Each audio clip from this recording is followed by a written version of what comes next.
Il n'y avait aucun doute là-dessus. Ce bon vieux Chanteclair savait nous mettre en train pour la journée.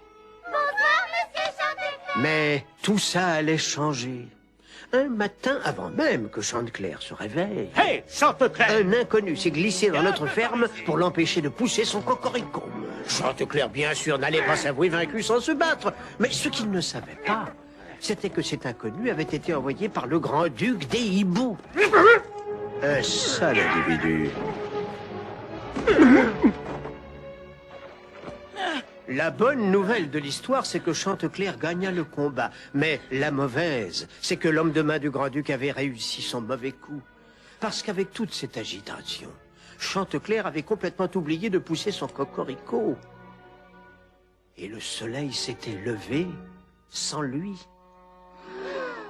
Quand Chanteclair vit ça, il eut le cœur brisé. Il dut bien admettre que ce n'était pas son cocorico qui faisait lever le soleil. Regardez, il se lève bien sans lui. Tu es un imposteur! C'est un fumiste. Hé, tout le monde, cocorico. Le plan maléfique du grand-duc avait marché. Il nous avait monté contre notre meilleur ami. Et n'ayant plus de raison de chanter, le pauvre Chanteclair quitta la ferme pour trouver du travail à la ville.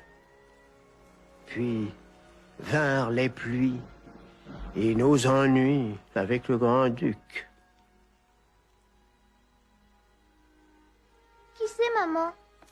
C'est le grand-duc. Celui qui a causé tous les ennuis. C'est lui qui a envoyé le vieux coq chercher querelle à Chanteclair dans la ferme. Pourquoi?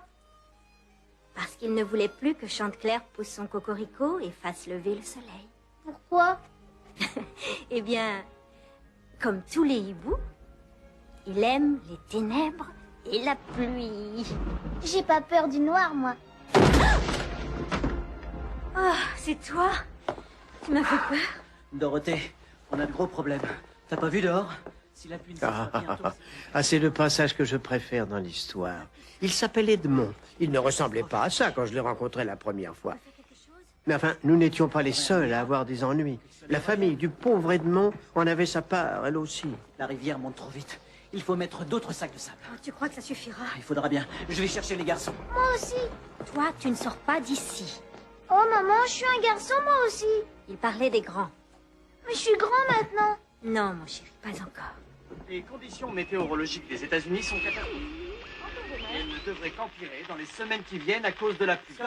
Lors d'une intervention spéciale à la télévision, le gouverneur Dell a déclaré l'état d'urgence Eh national. bien, les garçons, dépêchez-vous. J'ai besoin de votre aide pour entrer le bétail. Et pendant que Scott et Mark aidaient leur père à lutter contre l'inondation, le petit Edmond était laissé à l'intérieur, à l'abri des ennuis.